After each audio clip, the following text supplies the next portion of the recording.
Seigneur, accepte de nous parler, facilite la compréhension à tout et chacun de nous. Nous repoussons tout ce qui ne te confesse pas. Nous te supplions, Père, de nous parler, d'ajouter plus à notre foi. Dans le nom précieux de notre Seigneur Jésus-Christ, nous avons ainsi prié. Amen. Amen. Je vous salue dans le nom du Seigneur Jésus-Christ. Amen. Je salue aussi les bien-aimés qui nous suivent partout. Nous sommes toujours dans la continuité du lien sur Apocalypse chapitre 17. Je sais que mardi, nous étions déjà entrés dans l'explication. Et aujourd'hui, par la grâce du Seigneur, nous allons continuer pour que l'Église soit réellement affermie. Nous sommes dans le même texte, Apocalypse chapitre 17. On explique aujourd'hui les versets 5 jusqu'au 8e verset. Il est écrit. Apocalypse 17, 5e au 8e verset, nous lisons. Sur son front était écrit un nom, un mystère. Babylone la grande, la mère des impudiques et des abominations de la terre. Et je vis cette femme ivre du sang des saints et du sang des témoins de Jésus. Et en la voyant, je fus saisi d'un grand étonnement. Et l'ange me dit, pourquoi t'étonnes-tu? Je te dirai le mystère de la femme et de la bête qui la porte, qui a les 7 têtes et les 10 cornes. La bête que tu as vue était, et elle n'est plus. Elle doit monter de la mine et aller à la perdition. Et les habitants de la terre, ceux dont le nom n'a pas été écrit dès la fondation du monde dans le livre de vie, s'étonneront en voyant la bête, parce qu'elle était, et qu'elle n'est plus, et qu'elle réapparaîtra. Merci. Je veux que le Seigneur ajoute l'explication à la lecture des Écritures. Amen. Nous les bénissons parce que, comme je l'ai toujours dit, comme le bien-aimé Mephibosheth s'est posé des questions, qui suis-je pour trouver grâce sur ta table? Et nous le disons chaque fois, nous sommes comme des Mephibosheth. Si nous sommes à la table du Seigneur, c'est par sa grâce. Personne n'a mérité. Tout ce que nous sommes et tout ce que nous pouvons avoir, c'est par la grâce du Seigneur. Je me souviens du roi d'Assyrie qui s'est posé des questions évangélistes. Tu peux lire ça pour la meilleure compréhension. Ou bien, non, laissons quand même du temps parce que ça va nous emmener encore loin. Le roi d'Assyrie disait ceci. Le roi d'Assyrie disait, qui d'entre nous révèle les secrets aux Israélites?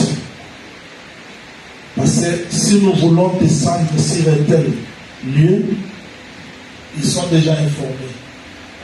Qui d'entre nous, c'est un ennemi qui révèle les secrets? Papa, lisez pour que les gens comprennent. Parce que si je le dis comme ça, peut-être ils ne vont pas saisir. Deuxième roi chapitre 6. Deuxième roi chapitre 6. Bien qu'aujourd'hui on va beaucoup lire. Commencez par le verset 13. Le verset 13 du livre, deuxième livre de roi. Non, commencez par le verset 8 pour la meilleure compréhension. Allons-y. Le roi de Syrie était en guerre avec Israël. Et dans un conseil qui était avec ses serviteurs, il dit, mon camp sera dans un tel lieu. Mais l'homme de Dieu fit dire au roi d'Israël, garde-toi de passer dans ces lieux, car les Syriens y descendent.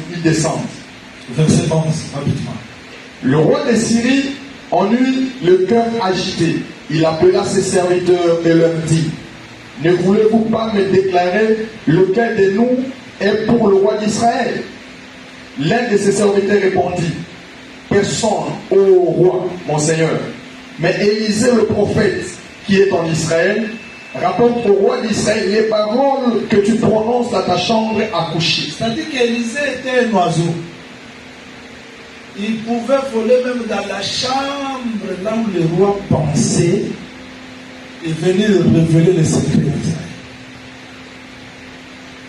C'est-à-dire, le roi dit, mais finalement, si nous voulons faire telle chose, Israël est déjà informé. Qui d'entre nous livre les secrets à Israël? On dit non, en Israël il y a un prophète. Même dans ta chambre à coucher, si tu penses à faire quelque chose, lui peut le révéler. Et moi je crois que si Israël avait un prophète qui peut voir dans les lieux secrets, révéler à son peuple, aujourd'hui nous avons plus qu'Élisée. Le Seigneur Jésus-Christ, c'est le grand prophète qui voit les secrets, même dans les ténèbres, pour nous les révéler. Et chaque révélation pour Israël les rendait encore plus forts. Moi je crois que quand nous venons dans l'église, parce que nous sommes devant le grand prophète Jésus-Christ, s'il nous révèle des choses, nous devons devenir plus forts que les ennemis. C'est pour dire que l'église du Seigneur, comme nous avons les grands prophètes, tous les mystères qui se passent même dans les ténèbres, l'église doit être informée. Et je me suis toujours posé des questions. Quand Dieu nous révèle des secrets, des mystères, c'est pour nous amener où? Je l'ai toujours dit, Élisée était différent des fils du prophète. Ils ont vu Élie marcher avec Élisée. Ils ont couru devant Élisée pour l'enseigner, pour dire, tu sais que ton maître monte aujourd'hui au ciel. Élisée dit oui, je le sais. Ils avaient la connaissance, mais ils n'ont pas marché avec la connaissance. Ils ont resté. Moi, je veux que si nous avons la connaissance, qu'on marche aussi avec la connaissance. Amen.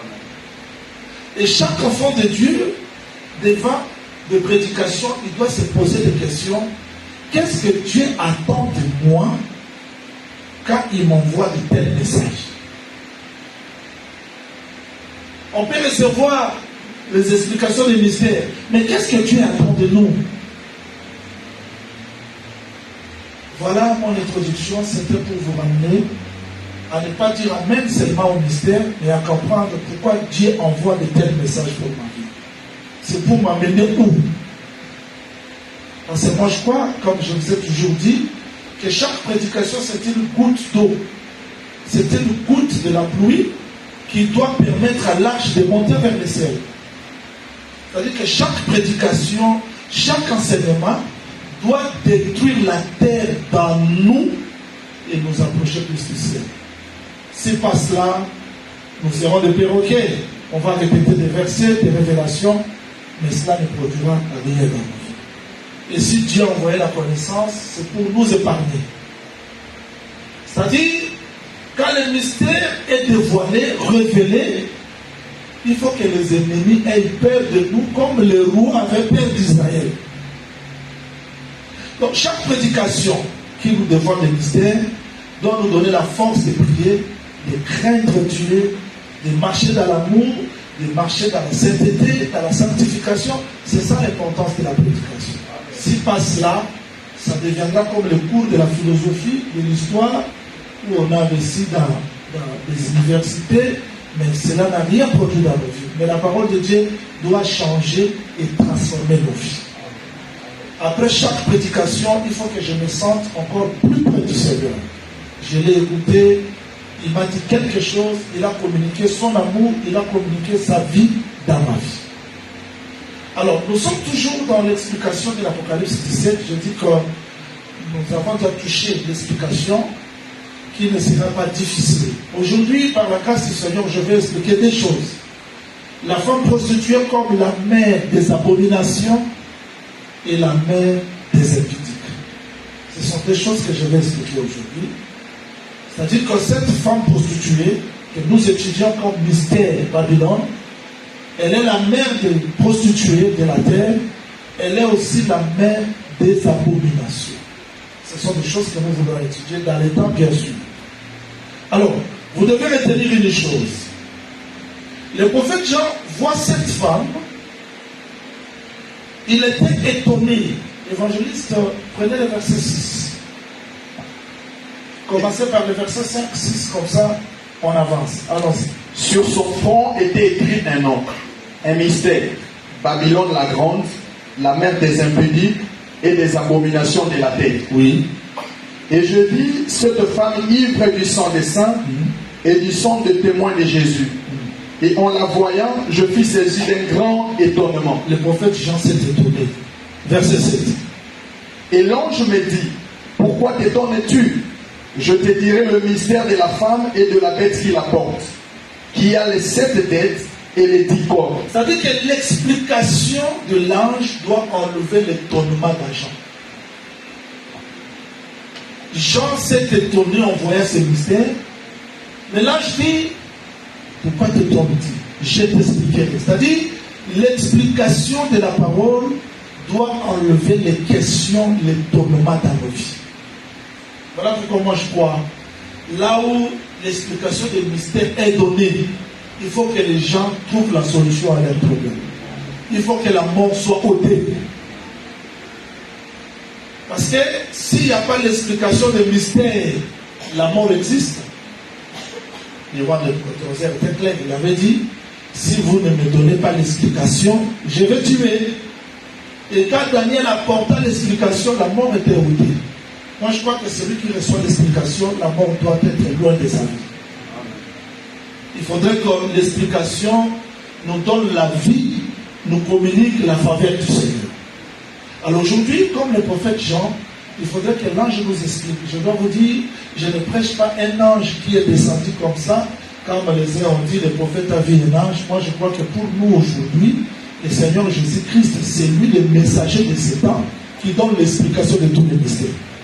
Et il le donne à travers les Éphésiens 4.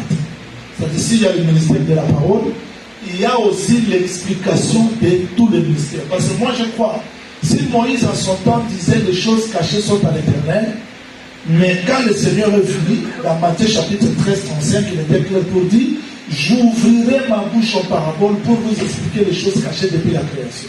C'est-à-dire aujourd'hui l'Église n'a plus de mystère, parce que frère Paul dit, il faudrait que les êtres célestes connaissent ces choses par l'Église. L'Église c'est comme la femme de Samson qui doit donner l'explication au peuple de l'énigme qui a troublé toute la vie.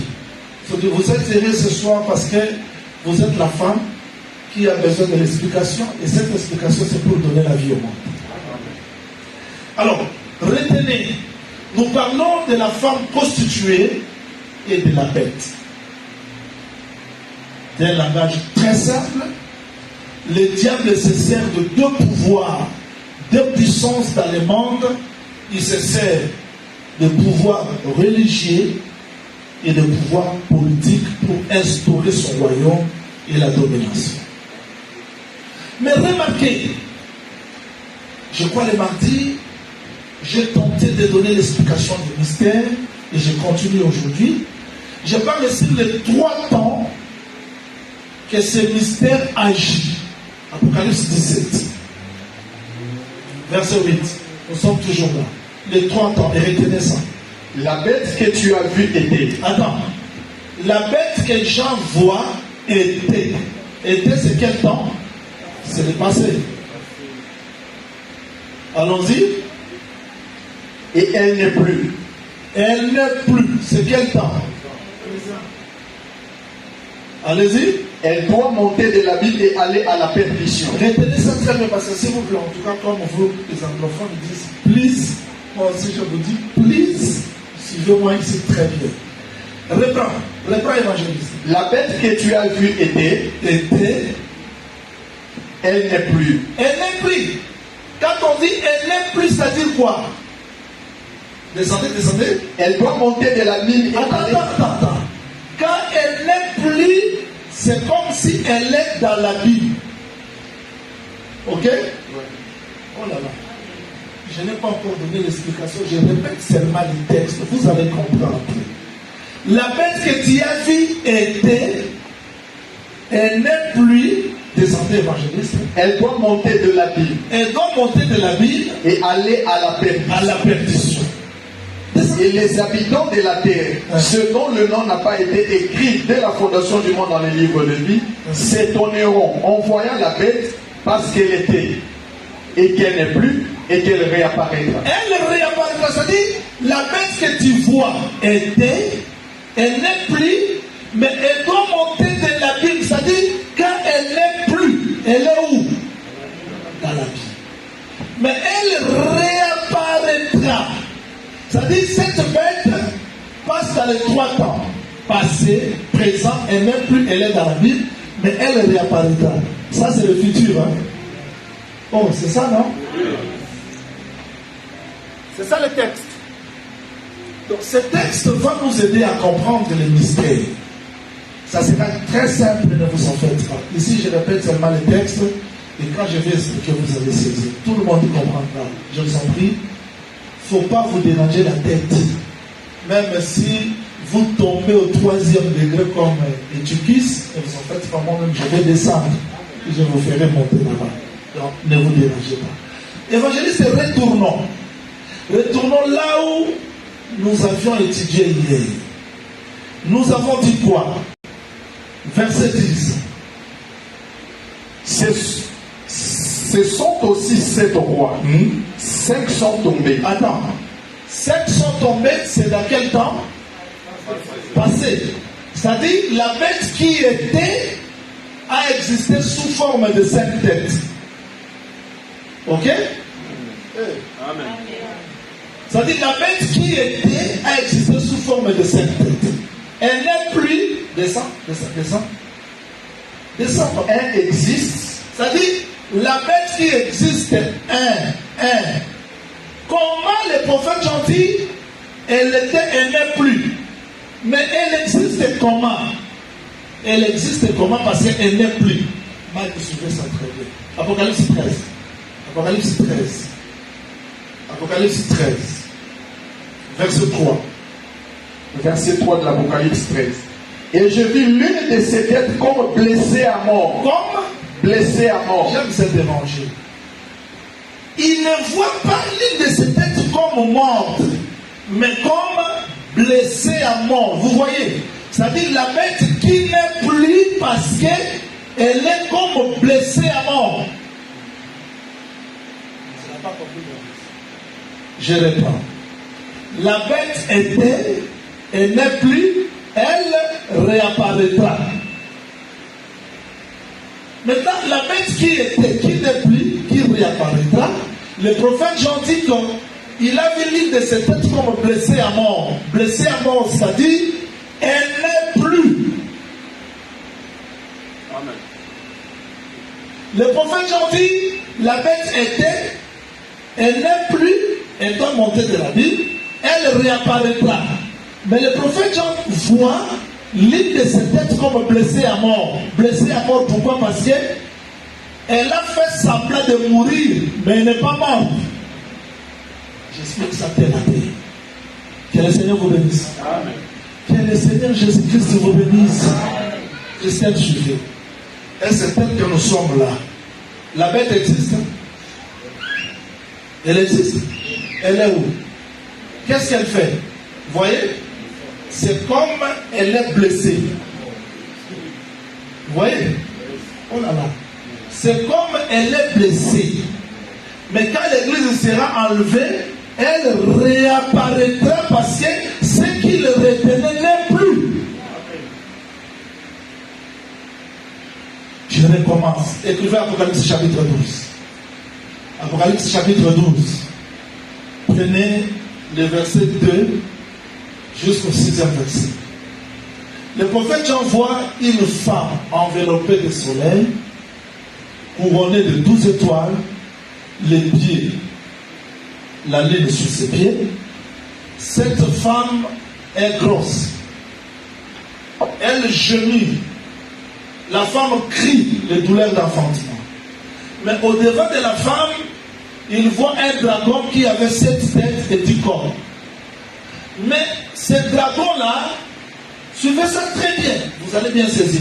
Ce dragon-là voulait toucher l'enfant, mais l'enfant qui se trouve dans le ventre de la femme ne sera pas touché. C'est-à-dire, si vous regardez le dragon, c'est comme s'il n'existe pas, mais il est là. Pourquoi il ne touche pas l'enfant? Parce que la présence de l'enfant le retient. Il ne peut pas se manifester dans toute sa totalité parce que l'enfant est encore là. Quand l'enfant est enlevé au ciel, c'est alors que le dragon poursuivit la femme. C'est-à-dire, il était, il n'est plus, mais il réapparaîtra. Je recommence. Quand le diable, quand la bête réapparaîtra, on ne priera pas comme ça. On ne prêchera pas comme ça. Parce que toute la terre aura un seul culte. La vraie adoration ne sera plus là-bas. Mais aujourd'hui, la bête est là. Mais on ne sent pas qu'elle est là parce que l'Église et l'épouse et le Saint-Esprit plutôt, retiennent de la manifestation de la bête. Je cherche encore un exemple très simple pour que vous compreniez. L'Éternel dit ceci. Abraham, je ne peux pas te cacher mon secret. Comme l'épouse aujourd'hui, il ne peut pas nous cacher les secrets. Même les choses qui ne nous concernent pas. Nous devons comprendre ça parce que nous sommes sa femme. Je suis descendu à Sodome, je veux vérifier. Mais pourquoi Dieu est descendu à Sodome? C'est pour frapper les sodomites. Mais parce que l'autre était là, il ne pouvait pas frapper. Pourquoi ne pas frapper? Parce que la présence de l'autre. Et où était l'autre? L'autre était dans la ville, mais il se trouvait en dehors de la ville, assis devant la porte. C'est-à-dire qu'il est dans la ville, mais il n'est pas dans la ville. Nous sommes dans le monde, mais nous ne sommes pas dans ce monde. Amen.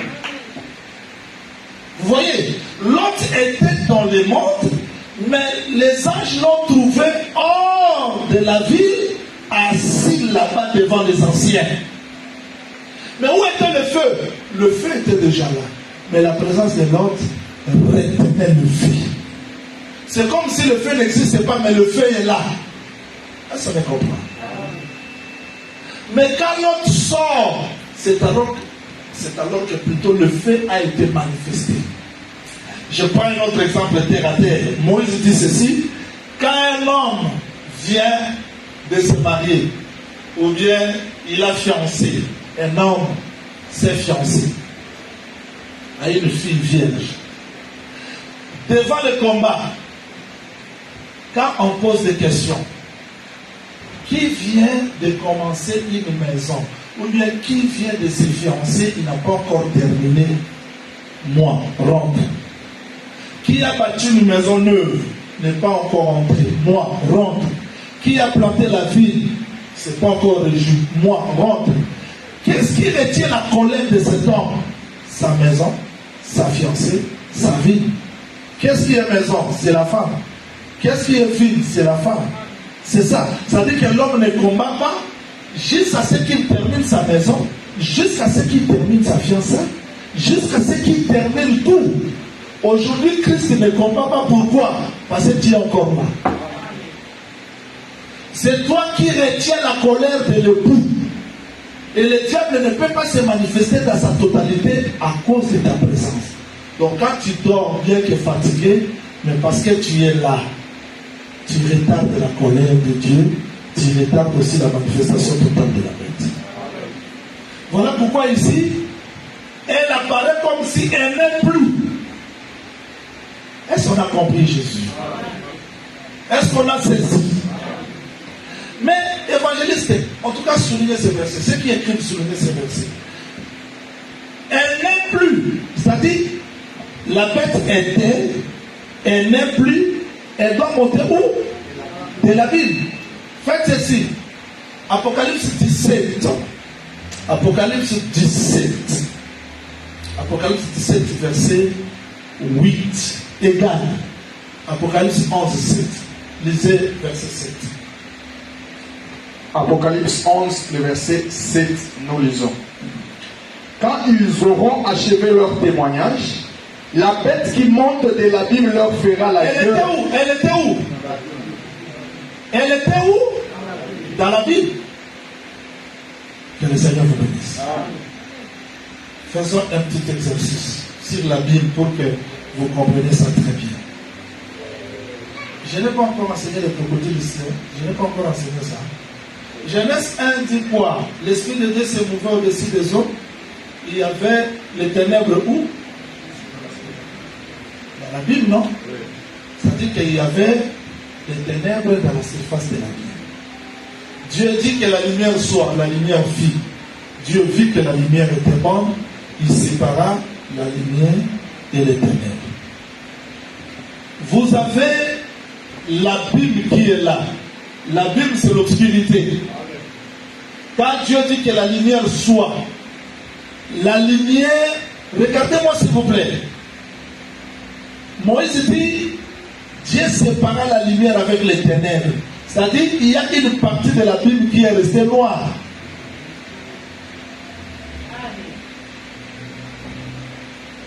Les ténèbres se trouvaient où? Les ténèbres se trouvaient où? Dieu dit que la lumière soit.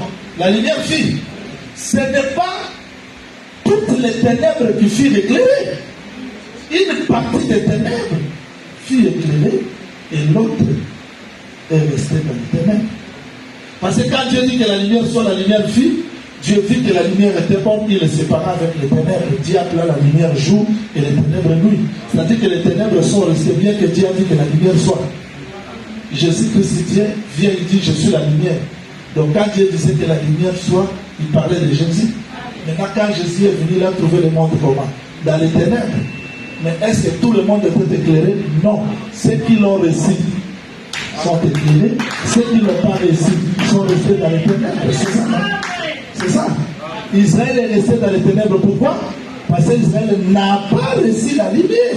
Mais nous sommes éclairés parce que nous avons reçu la lumière. Exactement, c'est ça. C'est-à-dire que quand on parle de la Bible, on parle du secret. Les ténèbres. Voilà pourquoi, quand Dieu explique à Job le crocodile, il dit, toi, Job, tu peux dompter le crocodile. Parce que quand le crocodile marche, la Bible prend la forme de la chevelure d'un vieillard. Évangéliste Robert, ce qui va éclairer la Bible, ça sera le passage du crocodile. Donc quand le crocodile va passer, alors maintenant, donc, son passage là va éclairer la Bible et la Bible va recevoir la chevelure d'un vieillard. C'est-à-dire que partie de la Bible attend le retour du crocodile. Le crocodile, c'est le retour glorieux. Quand le Seigneur Jésus-Christ reviendra, il reviendra comme le grand crocodile qui va faire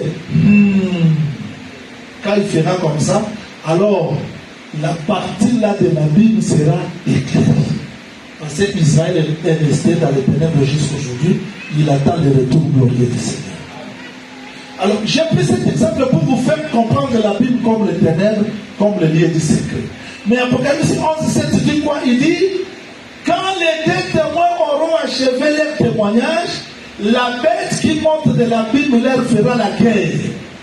Ça, c'est noté parce que dimanche, nous allons placer ça dans le calendrier. Ça dit que la Bible qui cachait la bête, c'était dans un lieu secret. Mais après un certain temps, la bête réapparaîtra.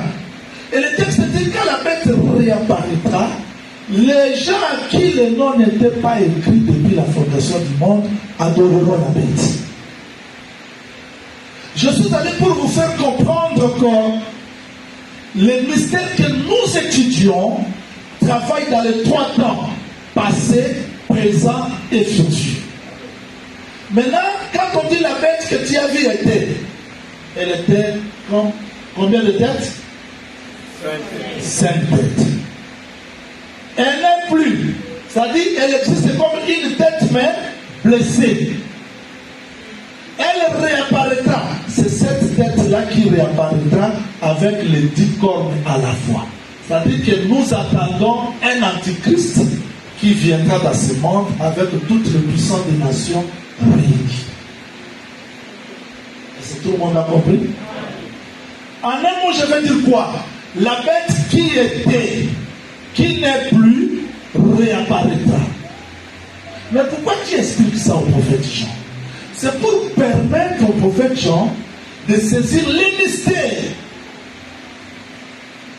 Hier, plutôt mardi, j'ai donné des versets. Supportez-moi, je vais expliquer ça petit à petit aujourd'hui. Parce que je vous ai promis d'expliquer l'Apocalypse 17 mot à mot. Première tête, qui était? J'avais dit que c'est quel royaume? Pardon? Assyrie. Deuxième tête, c'était quel royaume? Troisième tête, c'était quel royaume? Quatrième tête, c'était quel royaume? Ah, les mamans répondent. Très bien. Parce que même les témoins des dessins, leurs vieilles mamans répondent les renseignements. Répète-les. Alors vous devez répéter les renseignements parce que vous n'êtes pas groupe de prière. Alors, cinquième tête, c'est quoi? Grec. Sixième tête, c'est quoi? Voilà. Maintenant, comment la bête a travaillé dans la Syrie? Comment la tête a travaillé dans l'Égypte? Comment la tête a travaillé dans Babylone, dans Médie et Perse, Grec? Comment est-ce que la bête travaille aujourd'hui? Comment est-ce qu'elle va travailler demain? Vous y êtes? Vous y êtes alors? Là, on va monter quelques degrés et retenir ça très bien. Évangéliste avance. Nous prenons directement deuxième roi. Nous prenons deuxième roi, chapitre 17, verset 24. Allons-y. On va compter ensemble avec lui. Oui. 24. Le roi d'Assyrie fit venir des gens de Babylone, de Cuta, d'Ava, de Hamath et de Séraphaïm. Attends.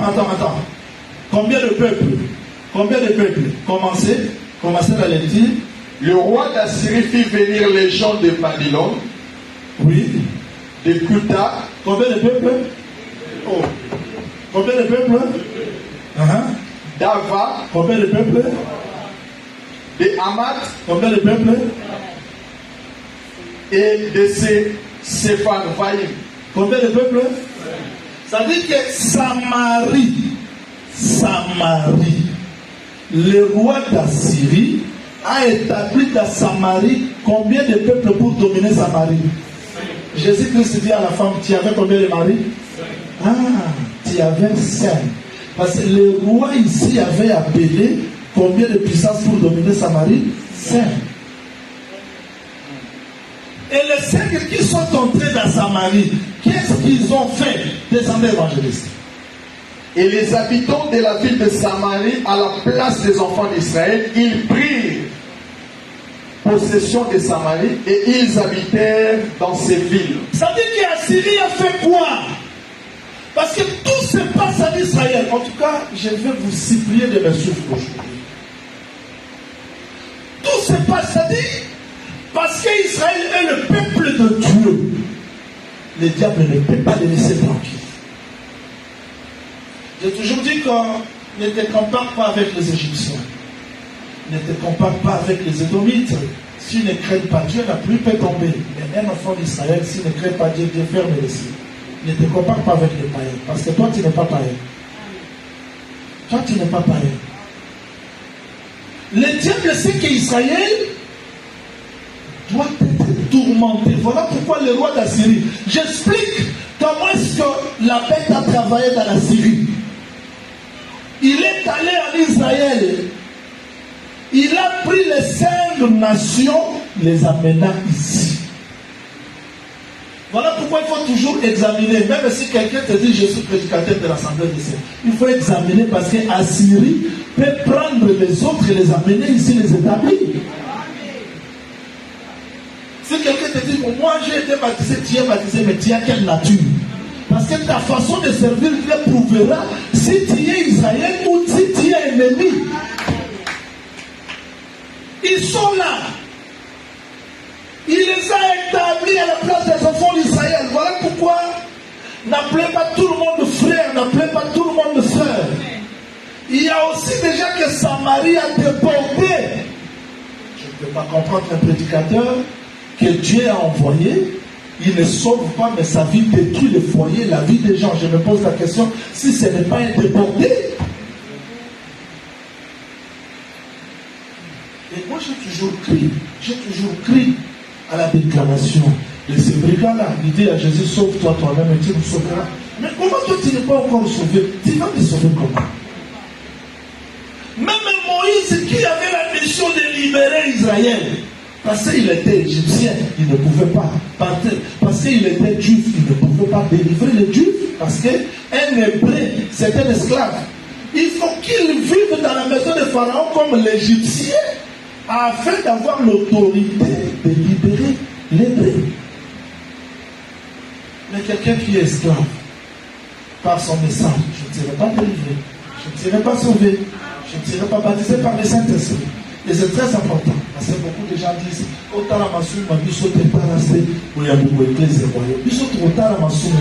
que notre vie dépend de l'enseignement que tu donnes.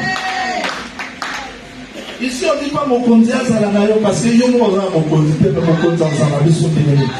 on doit vérifier l'identité de celui qui nous prêche parce qu'il y a aussi des déportés.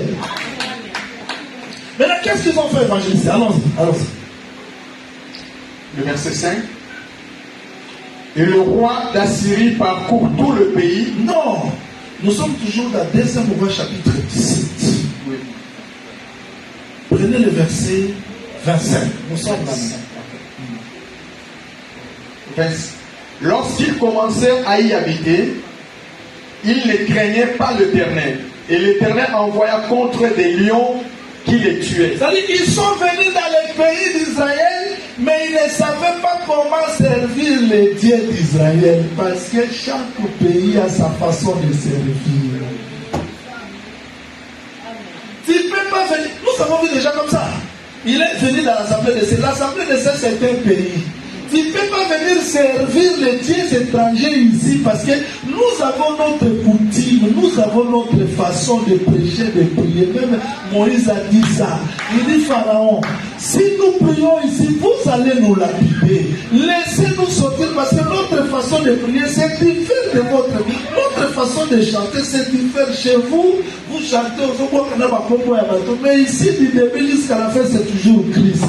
Donc notre façon de prier, c'est différent. Voilà pourquoi moi je crois que les lions doivent se lever pour faire sortir ces faux adorateurs-là. Nous avons vu des gens comme ça. Lui, il baptise des gens, lui-même n'est pas baptisé. Il impose les mains, lui-même n'est pas imposé les mains. On pose la question, non, moi je n'ai pas été, pour moi j'ai été imposé les mains dans l'éternité. Alors si on t'a imposé les mains à l'éternité, retourne les gens aussi à l'éternité pour qu'on impose les mains. C'est-à-dire que les dieux de chaque pays,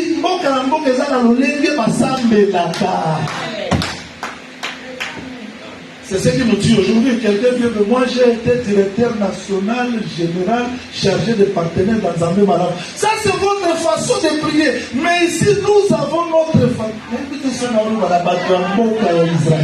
C'est-à-dire notre façon de prier, c'est différent. Tu peux déporter les gens, mais attention. Voilà ce que la Syrie a fait. Les esprits ne meurent pas, les hommes meurent. Aujourd'hui, ce qui a été, c'est ce qui est, et c'est ce qui se fera. Assyrie a fait quoi? Il a pris les dieux, il a pris les nations étrangères, les a menés en Israël. Mais comme il ne savait pas, papa, reprends ce verset. 2 Roi 17, verset. Lorsqu'ils commencèrent à y habiter, ils ne craignaient pas l'Éternel. Et l'Éternel envoya contre des lions qui les tuaient.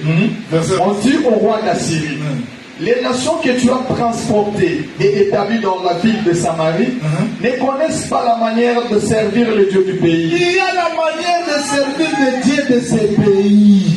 Amen. Il y a la manière de chanter, il y a la manière de prier, c'est-à-dire que chaque pays a sa manière d'habiter, a sa manière, c'est-à-dire même sa façon de s'habiller, même sa façon. Pourquoi je dis à nos prédicateurs, n'imitez pas les nations.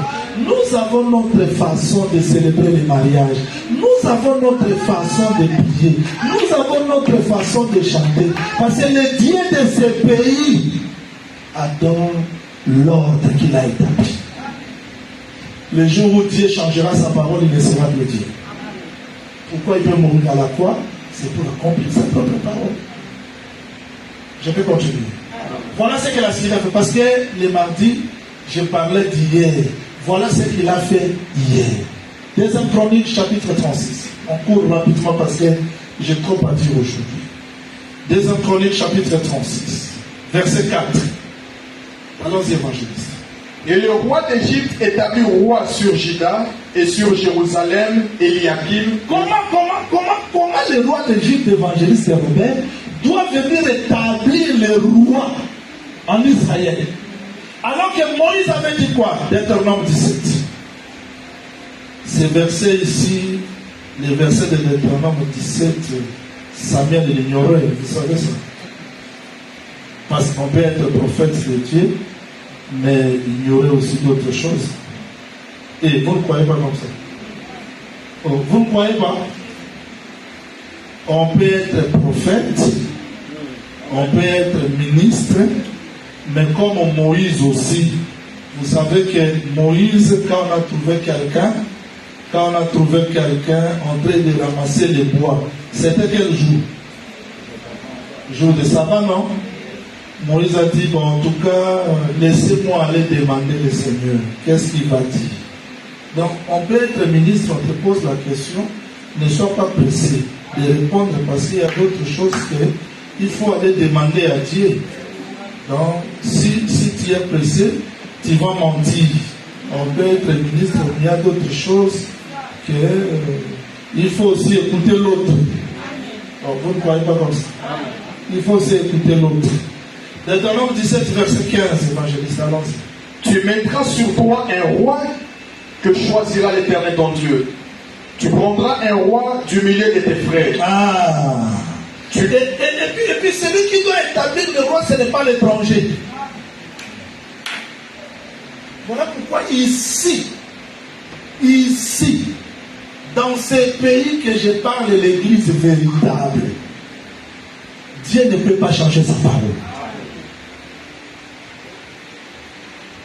Qu'est-ce qui a été fait? L'Égypte est allée mettre l'ordre en Israël, alors qu'Israël a sa façon de faire. Tout ce qui se fait en Israël, Dieu l'a déjà écrit dans la loi. Pourquoi Israël n'a pas reçu Jésus-Christ? C'était la loi. Parce que Moïse avait dit, si un homme séduit une vierge, la déflore, parce que tu as défloré la vierge, tu vas aller chez les parents, tu donneras 50 cycles d'argent, parce que tu as des vierges. Prendre la fille au mariage ou pas, mais tu dois quand même payer le prix, parce que tu as défloré. Maintenant, cela reviendra au père. Le père dira, je te donne ma fille, tu la prends. Si le père dit, je te donne pas ma fille, tu la laisses, mais le prix est déjà payé. Jésus-Christ monte à la croix, il paye le prix. Mais un père n'a pas lui donner la fille. C'était Moïse. Moïse n'a pas voulu donner à Jésus la fille. Israël est resté aujourd'hui. Mais le prix est déjà payé.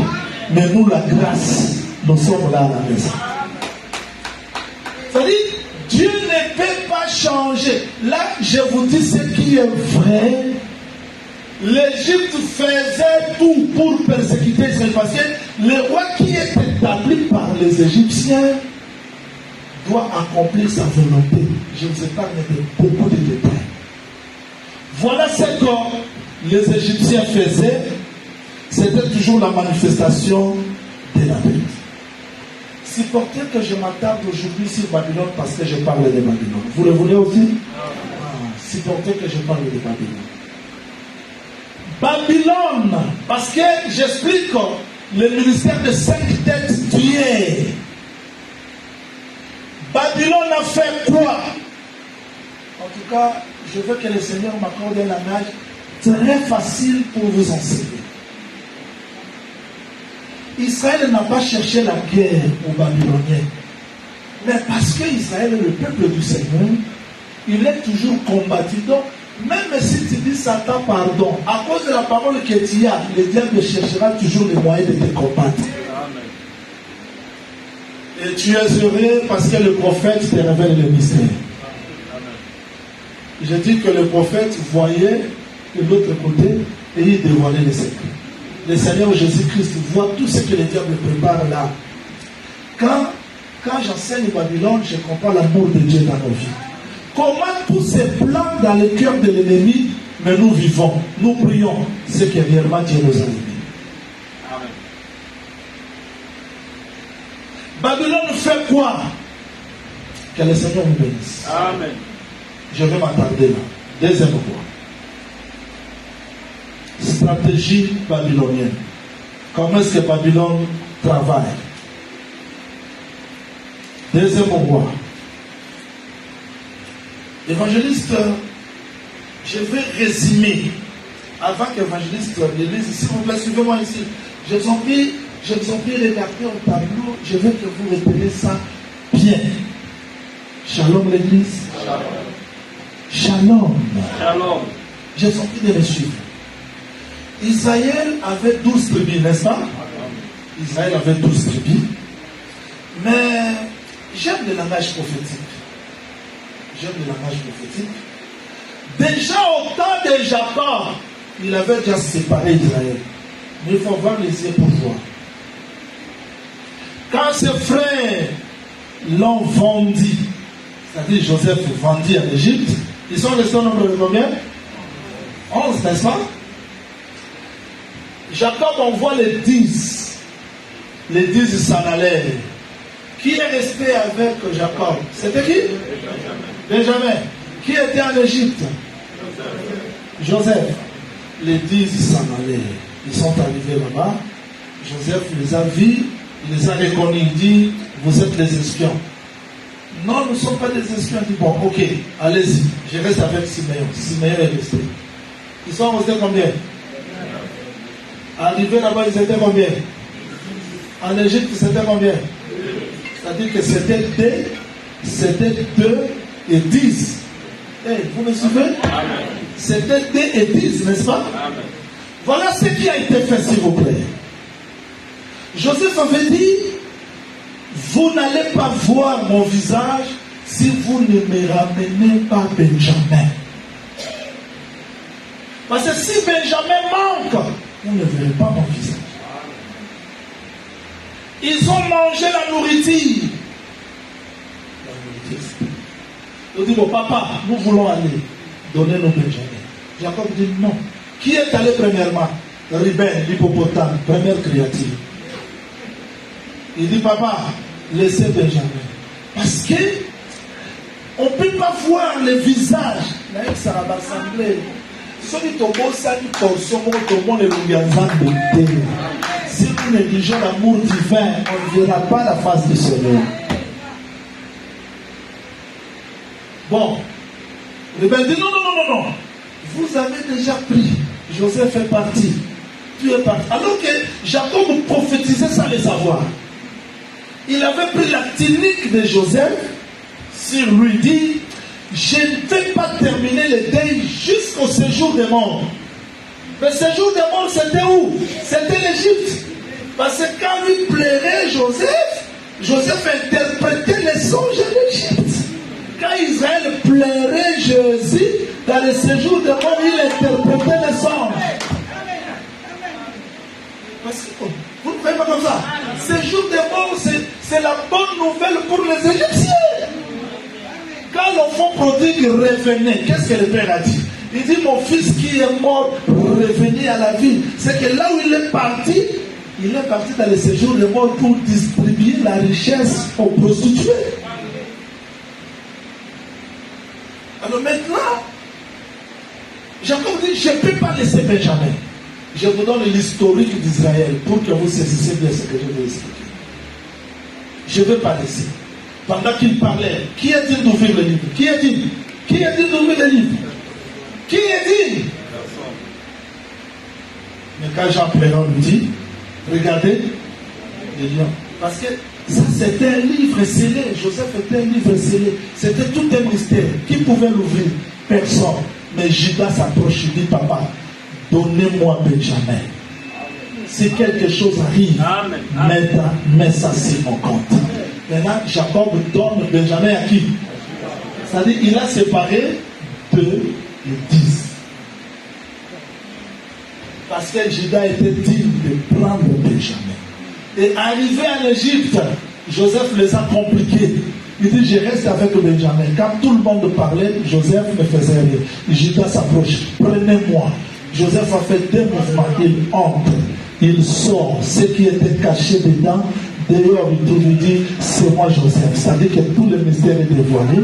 Parce que celui qui avait pris le livre, c'était Judas. Et celui qui revient dans l'Apocalypse dit, pour le rachat, c'est le lion Judas. Parce que quand il rugit, les 7 tonnerres firent attendre leur voix. C'était la voix de Judas. C'est-à-dire que Judas a commencé la rédaction, Judas va terminer la rédaction. Là, Jacob ne sépare quoi? Il sépare Judas et Benjamin. Voilà pourquoi les rois, Salomon, parce qu'il n'a pas obéi, je vous donne l'historique d'Israël, parce qu'il n'a pas obéi, Achija, le prophète, prend le manteau, il sépare ça à 12. Il donne peu à Roboam, 10 à Jéroboam. Il a séparé comme Jacob avait fait. Et ce jour-là, Roboam vient quand il explique le ministère de scorpion. Je vous ai déjà enseigné ça. Que si le père a frappé moi, le fils, je vous frapperai plus. Les 10 partent avec Jéroboam. Ils forment le royaume d'Israël avec la capitale Samarie. Et les deux s'étaient cuits. Judas et Benjamin partent avec Roboam pour rester fidèles au royaume de David. C'est ça, 10D. Amen. C'est ce que Moïse a fait. Je vous donne maintenant le pourquoi, parce que ça c'est l'histoire. Moïse a fait. Il envoie 12 espions au retour. 10 espions parlent comme un seul homme. Nous ne sommes pas dignes d'entrer, retournons en Égypte. Ça c'est le ministère de la loi. Et les deux parlent comme un seul homme. Si Dieu est avec nous, nous entrerons. Ça dit que les deux se séparent avec les 10. Les 10 commandements de la loi nous retournent dans le monde, mais l'amour de Dieu, manifester Dieu, Dieu son prochain, nous fait entrer dans l'éternité. Là, je dis shalom parce que nous sommes dans la chambre. Que le Seigneur nous bénisse. Alors, je vais seulement dire qu'en réalité, Israël est séparé en 10D. C'est-à-dire, quand je parle de la Samarie, je parle du royaume du Nord, et puis Juda, c'est le royaume du Sud. Quand je parle comme ça, c'est-à-dire, Juda avait sa beauté, c'était le temple. Le temple était au milieu, c'est ce qui faisait la beauté. Et Israël était dans la dispersion parce que les rois de Samarie les a déjà amenés dans la dispersion. Jusqu'à quand Jésus est venu, Israël n'était pas encore retourné. Voilà pourquoi les apôtres posent au Seigneur Jésus-Christ la question. Est-ce que c'est dans ce temps-ci que tu rétabliras le royaume d'Israël? Parce que le royaume d'Israël était déjà dispersé. Maintenant, Babylone arrive. Vous êtes? Amen. Babylone arrive. Il va assiéger Juda. Retenez ça très bien. Ça dit, Jérusalem était entourée par 12 murailles, et plutôt 12 portes. Commençant par la porte des brebis. Je ne vous ai pas encore enseigné ça. Porte des brebis, porte des poissons, porte des chevaux, porte des inspections, porte des fumiers, porte, c'était 12 portes. C'était 12 portes qui formaient muraille de Jérusalem. Et nous avons vu la vraie muraille. Jésus marchait avec 12 portes. Donc pour entrer dans cette ville, il faut parler 12 portes. Maintenant, Israël est dans la sécurité. Juda est dans la sécurité. Mais Babylone est venu les attaquer. Je vous explique la bête qui était, comment est-ce qu'elle a travaillé pour que vous saisissez. Je vais transposer ça, c'est-à-dire sort dans l'histoire pour que vous retenez bien le texte. Sinon, ça sera comme un cours de l'histoire. Ils sont là à l'intérieur. Mais qu'est-ce qui se faisait à l'extérieur? Deuxième roi. Et puis, retenez. Suivez, je vous en prie. Écrivez, il y a 3 déportations. Bien que les gens ne lisent pas bien. Il y a première déportation, deuxième déportation et troisième déportation. C'est-à-dire, Nebuchadnezzar, Babylone n'a pas détruit Jérusalem une fois. Il est venu première fois, deuxième fois, troisième fois. Vérifiez, écrivez. Première déportation. Deuxième roi chapitre 24. Deuxième roi chapitre 24, verset 1er jusqu'au deuxième verset. Ça, c'est la première déportation. Deuxième déportation. Deuxième roi chapitre 24, verset 10 jusqu'à 11e verset. Et enfin, troisième déportation. Deuxième roi chapitre 25, verset 1er jusqu'au 7e verset. Babylone n'a pas attaqué Jérusalem une fois. C'est là où on se trompe. Attention, quand le diable t'attaque, il sait que tu es peuple de Dieu, il peut changer de stratégie. Il vient aujourd'hui, il ôte les ailes de la prière. Tu gênais auparavant, tu ne parviens plus à gêner, tu commences à donner des raisons, la santé, et tu fais un effort, il n'y a plus les ailes. Il ôte l'amour de Dieu. Bon, je vais payer la dîme après.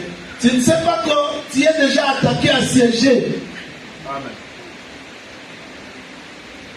Beaucoup de gens sont morts comme ça. Non, vous faites la vague comme mon tuteur, il est mort. Et celui dans les bacs. Ça dit que le diable, quand il veut t'attaquer, il change de stratégie. Les déportations que je parle pour Israël, pour nous aujourd'hui, ça existe. Le diable, pour te détruire, il peut changer de stratégie. Deuxième roi, évangéliste, allons-y. Deuxième roi, chapitre 25. Commencez par le premier verset. Allons-y. 2 Rois 25, le premier verset. La 9e année du règne de Sédéchias, le 10e jour du 10e mois, Nabuchodonosor, roi de Babylone, fait avec toute son armée contre Jérusalem. Il campa devant elle et éleva des retranchements tout autour. Voilà ce que Nabuchodonosor a fait. Premièrement, il faut retenir ça. Papa, reprenez ce verset s'il vous plaît. Reprenez ce verset. La 9e année du règne de Sédéchias, le 10e jour du 10e mois, Nabuchodonosor, roi de Babylone, vint avec toute son armée contre Jérusalem. Il campa devant elle et éleva des retranchements tout autour. Il campa où? Il campa où, évangéliste? Campa devant elle. Et éleva des retranchements tout autour. C'est-à-dire, Babylone fait quoi ici? Babylone fait quoi? Il vient, il n'entre pas dans Jérusalem. Il campe tout autour. Voilà l'esprit de contrôle. Patikeli ba mumboka, boli anabino me ba contrôler bino pe, ba contrôler pas bate basal na ka ba vandi. Basal na ba retranchement. Ils sont derrière. Et Israël est là-bas à l'intérieur, ils mangeaient, mais à l'extérieur, tout est clôturé. C'est la stratégie babylonienne. Il peut te laisser ton travail, laisse tout, mais il est là. Voilà pourquoi un enfant de Dieu doit vérifier l'intérieur et l'extérieur. Attention.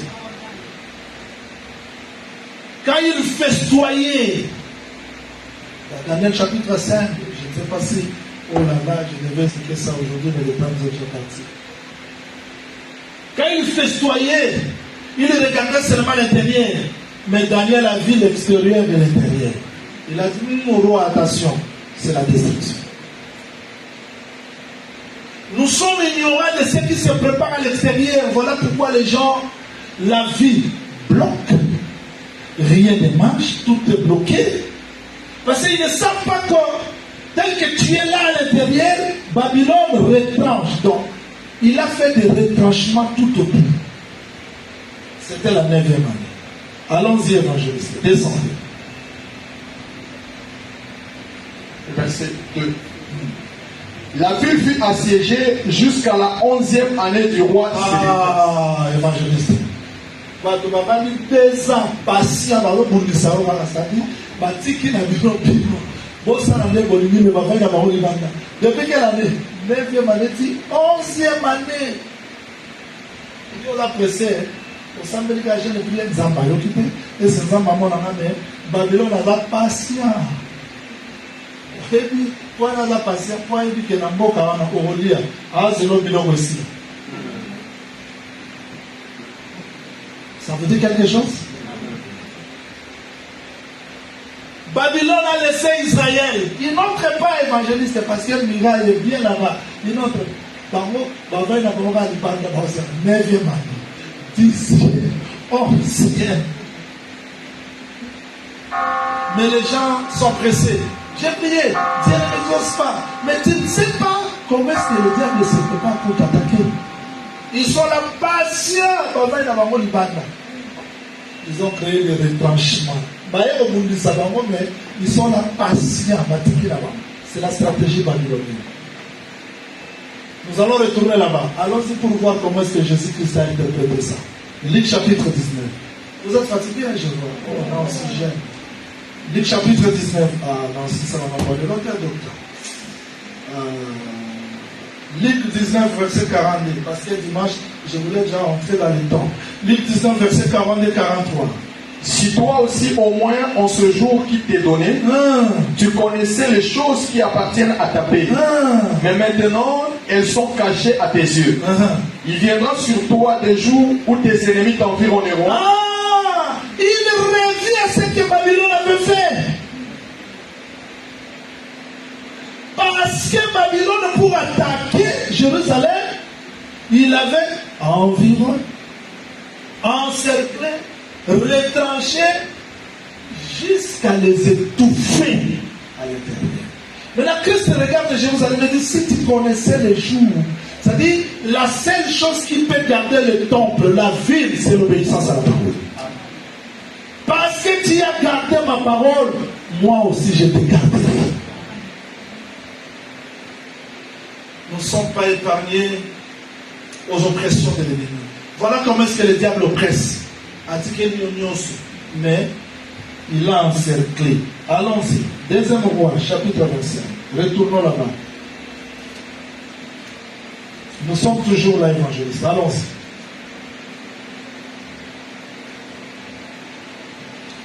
Verset 3. Le 9e jour du mois, la famine était forte dans la ville. Vous voyez la stratégie? Ils n'entrent pas, mais ils ont seulement encerclé. Ils vous ont laissé tout. Ils savent que les magasins sont là, les dépôts sont là. Vous allez vous ravitailler où? Vous allez vous ravitailler où? Parce qu'il vous a laissé tout. Vivez là-bas dans la... C'est comme Cape Town ici. On nous a encerclés. Les carburants sont ici, c'est la stratégie de l'ennemi. Il a tout laissé, mais il est là. Descendez, évangéliste. Et il n'y avait pas de pain pour le peuple du pays. Alors la brèche fut faite à la ville. Et tous les gens de guerre s'enfuirent de vous. Voilà, c'est-à-dire parce qu'il n'y a plus la paix, il n'y a plus le pain, il n'y a plus à manger.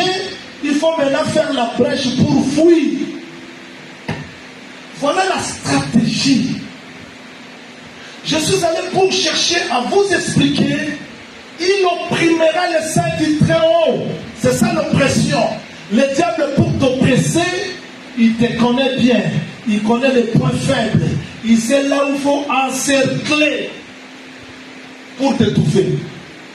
Et tu es heureux si tu gardes la parole. Amen. C'est ça la stratégie babylonienne. Je parle de comment est-ce que Babylone a travaillé. Parce que c'est la mère des abominations. Voilà pourquoi le Seigneur dit, l'iniquité sera accrue. Et la charité de mon nombre c'est le frère. Parce que l'abomination sera tellement grande. Tout enfant de Dieu doit être averti comment vérifier sa vie devant l'oppression. Si tu vois que ça ne marche plus, il faut t'examiner, intérieur et extérieur. Parce que le diable te connaît, il te combat d'une manière, d'une autre. Deuxième Pierre, le temps nous est parti, je n'ai pas terminé.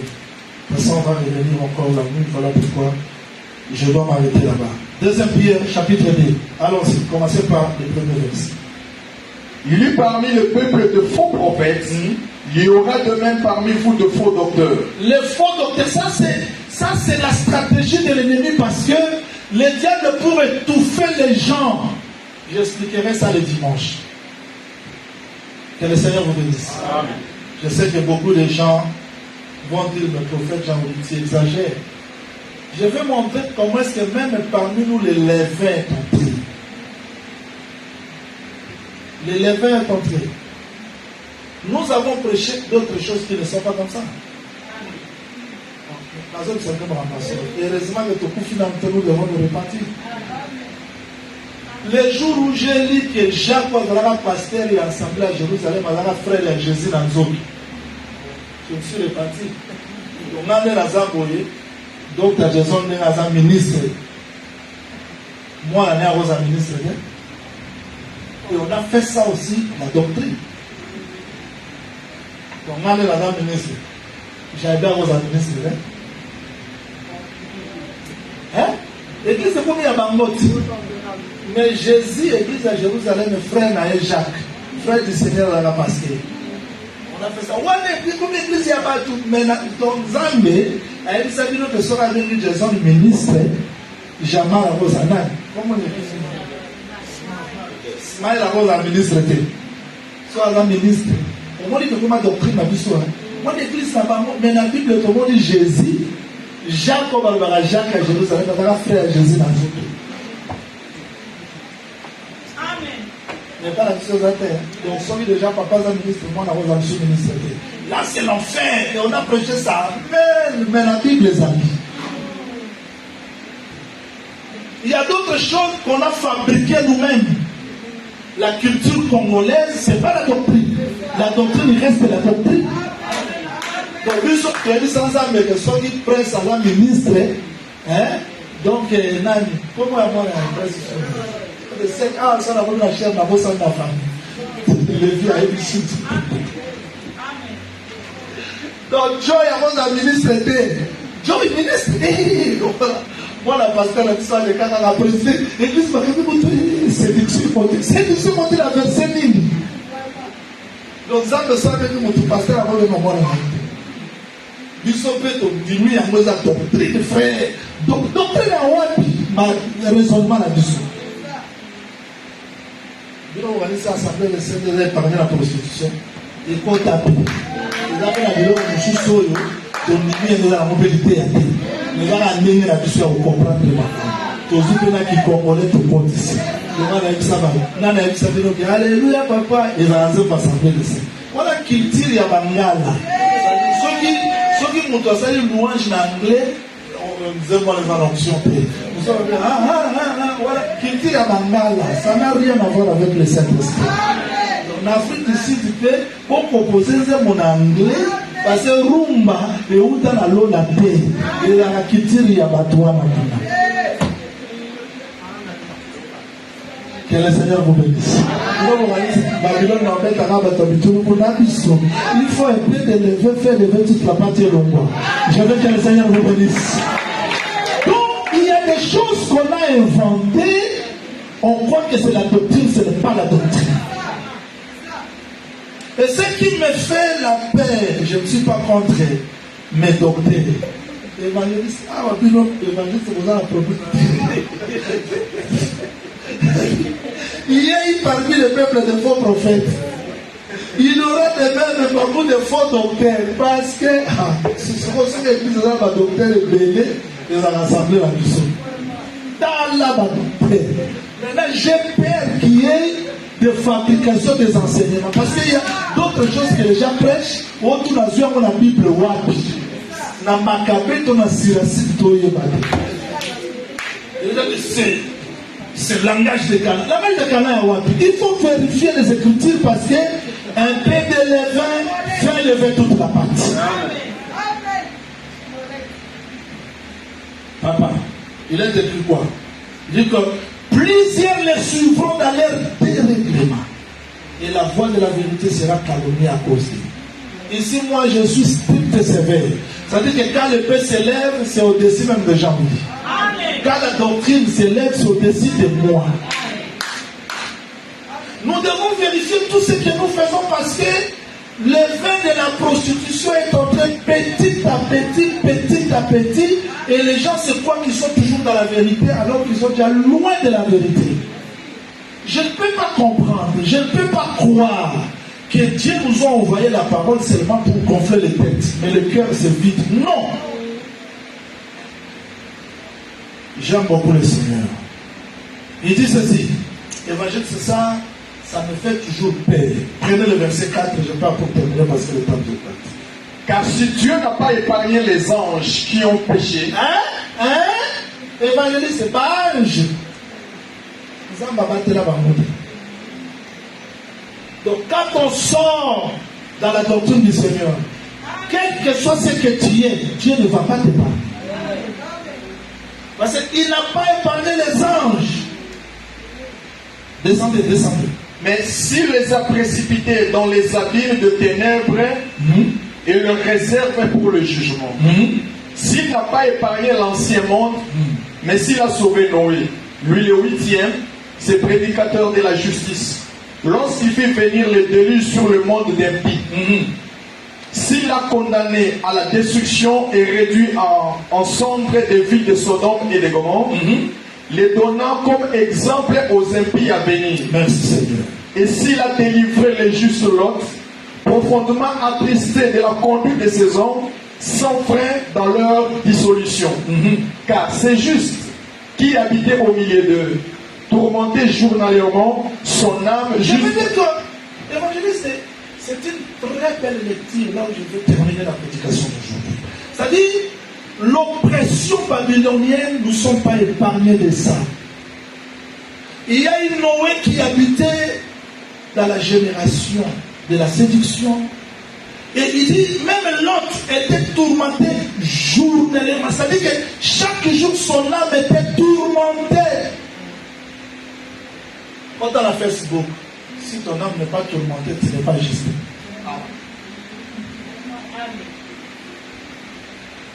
Avec ça, tu vas dans la match, tu te prends à ta main. L'homme, il a mangé, il va faire.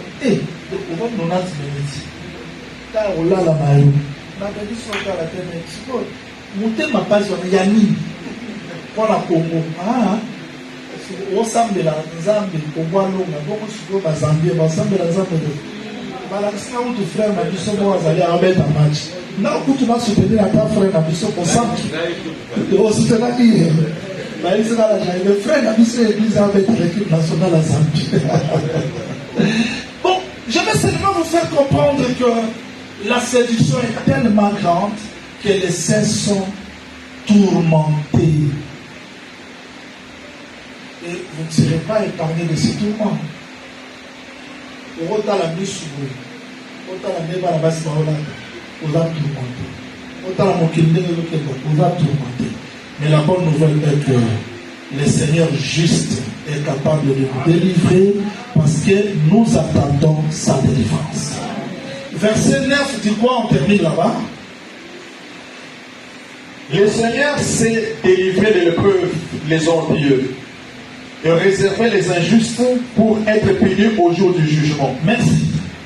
Ça dit, Babylone a entouré Jérusalem. On peut me poser aujourd'hui la question, prophète Jean-Louis, aujourd'hui Jérusalem signifie quoi? Aujourd'hui le temple signifie quoi? Si hier c'était une ville, Jérusalem, pour nous aujourd'hui nous sommes le peuple de Dieu. Et la véritable église, véritable cité de Dieu, c'est ça Jérusalem. Un enfant de Dieu qui vit dans la grâce, nous représentons Jérusalem. Là où nous sommes entourés d'une manière ou d'une autre pour nous étouffer. Mais la bonne nouvelle pour nous, pour Israël chercher la brèche pour sortir, mais nous, quelqu'un viendra nous enlever. Donc nous n'allons pas craindre l'oppression de ce monde. Je vous ai montré comment est-ce que le diable nous encercle. Tu sors le matin, il y a ceci, il y a cela. C'est-à-dire, tu te poses des questions. Je te dis, cela ne vient pas à hasard. Il y a le diable qui t'oppresse. Le temps ne passe pas. C'est-à-dire, tu as jeûné, rempli de l'esprit, mais les choses deviennent difficiles. L'oppression. Et l'oppression de l'ennemi, c'est ça la stratégie babylonienne. C'est-à-dire, nous étouffer, nous entourer. Il y a des fois, tu regardes comme ça, il n'y a plus l'issue. Tu te poses des questions. Mais je veux vivre comment? Les diables nous oppressent. C'est ça la stratégie du diable. Voilà pourquoi je vous ai dit le mardi, j'expliquerai ça le dimanche parce que le temps vous est déjà parti. Comme nous allons revenir la nuit, je dois m'arrêter là. Jacob a souffert 10 ans. Il dit ceci à Laban. 10 ans, plutôt 10 fois, tu as changé mon salaire. Tu m'as maltraité 10 fois. Et le Seigneur dit à l'église de Smyrne, tu auras la tribulation de 10 jours. Daniel dit à l'énigme, éprouve-nous 10 jours. C'est le chiffre de l'épreuve. Jacob, on a changé son salaire 10 fois. Mais Laban croyait qu'il a le pouvoir sur Jacob. Non, le diable n'a pas le pouvoir sur lui. Il peut t'oppresser. Il peut faire tout pour que tu trouves qu'il n'y a plus l'issue. Il n'y a plus la solution. Mais je suis venu te dire ce soir que le diable n'a pas le pouvoir sur toi. Tu peux te poser des questions, tu trouves qu'il n'y a plus de solution. Sache que l'oppression existe parce que tu es le vrai Israël. Laban dit, pourquoi tu m'as fui? Je pouvais te laisser sortir avec des tambourins. Ne marquez pas le dimanche, je vais expliquer ça. Il prophétise. Je pouvais te faire sortir avec des cris de flûte, de trompettes. Ça sera l'enlèvement. Hein. Nous allons sortir comme ça. Et David a vu la reine accompagnée de filles d'honneur qui entraient dans le palais du roi. Parce que les filles d'honneur, ce sont les Éphésiens 4 qui doivent accompagner l'épouse. Au milieu des tambourins et des danses. Parce que quand nous allons quitter ce monde ici, ça sera la joie. Voilà pourquoi Jean dit, siez, chantez, soyez dans la gloire. Aujourd'hui nous chantons, mais on n'a pas encore chanté. Mais quand nous allons quitter ce monde, ça sera la joie. Maintenant, Laban prophétise, pourquoi tu as pris mes filles comme les prisonnières de guerre? Tu es sorti comme ça. Mais il se contredisait. Je pouvais te faire du mal. Non, les 10 jours là suffit. Dieu ne permettra pas que Jacob soit touché. Même une brebis, même le plus faible. Je suis venu dire aux gens, faible ce soir. Parce que tu es dans les troupeaux de Jacob, Laban ne te touchera pas. Quel que soit le plan de l'ennemi, tu ne seras jamais touché. Tu n'as pas besoin d'être fort. Et Jacob n'a pas intercédé pour le fort, il a intercédé pour le faible. Il dit Esaü, je ne peux pas forcer la marche. Non parce que j'ai des brebis fortes, mais j'ai des brebis qui allaitent, très faibles. Donc si Christ marche encore petit à petit, c'est à cause de ma faiblesse. Donc personne ne peut me condamner parce que je suis faible. Mais il y a un Jacob qui marche pas à pas pour que moi je devienne fort. Ce message, c'est pour vous rassurer. Quelles que soient les stratégies babyloniennes, l'étouffement de la ville, mais la grâce du Seigneur est là. J'ai aimé, je termine là-bas, j'ai aimé. Et ceux qui suivent, suivez ça avec beaucoup d'attention. Ayez les oreilles, parce que moi je crois qu'ici, nous prions dans l'église de Pierre après Pentecôte. Parce que ceux qui ont prié dans l'église de Pierre, avant Pentecôte, n'ont pas des oreilles. Oui, parce que quand Pierre prend l'épée, c'est pour ôter l'oreille, mais il servait Dieu tout en ôtant l'oreille. Et heureusement qu'ici, nous prions dans l'église où il y a des oreilles. Salomon, quand il a bâti le temple, il a fait 2 mouvements. Je termine là-bas. Parce que Babylone, je vais expliquer les 3 déportations dimanche, ne vous en faites pas. Babylone a enlevé quelque chose, il a enlevé, et 3e déportation, il a tout détruit. C'est là où je vais expliquer le mystère de l'iniquité qui agit et la manifestation totale de la bête. Qu'est-ce qu'il faisait? Les temples qui faisaient la gloire, parce que s'il n'y a pas les temples, Israël n'est pas un peuple.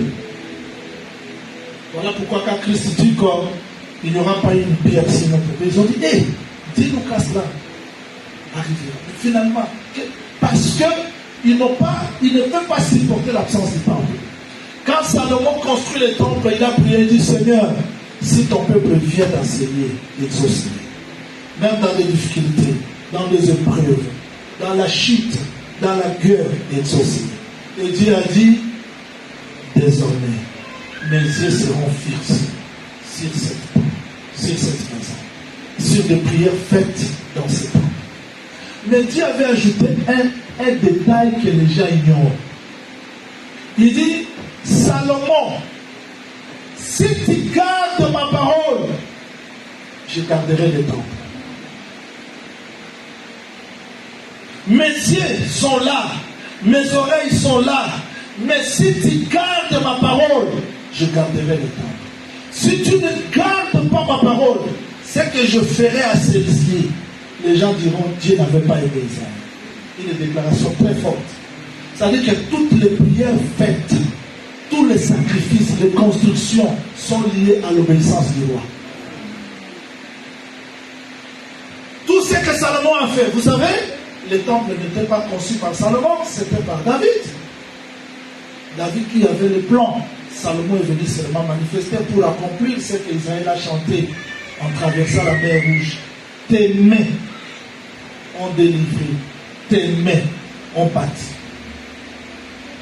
C'est-à-dire, tout ce qui a été fait était conditionné par l'obéissance du roi. Mais Salomon, à la fin de son ministère, n'a pas obéi la parole. Voilà pourquoi la maison ne pouvait pas être gardée devant Babylone. Mais moi, je bénis le Seigneur parce qu'il y a quelqu'un, le roi, qui dit, je bâtirai ma maison. Et les portes de séjour des morts ne pourront jamais. Parce que c'est lui le roi obéissant. C'est-à-dire, les sacerdotes où nous sommes, le diable peut s'élever, le diable peut retrancher, faire tout. Mais parce que notre maison est liée à un roi obéissant, nous ne serons jamais détruits.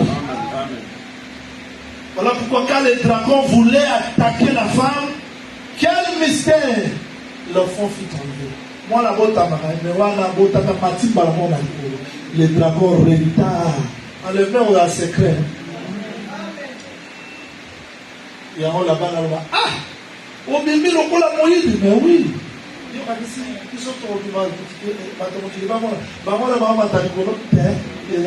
Papa!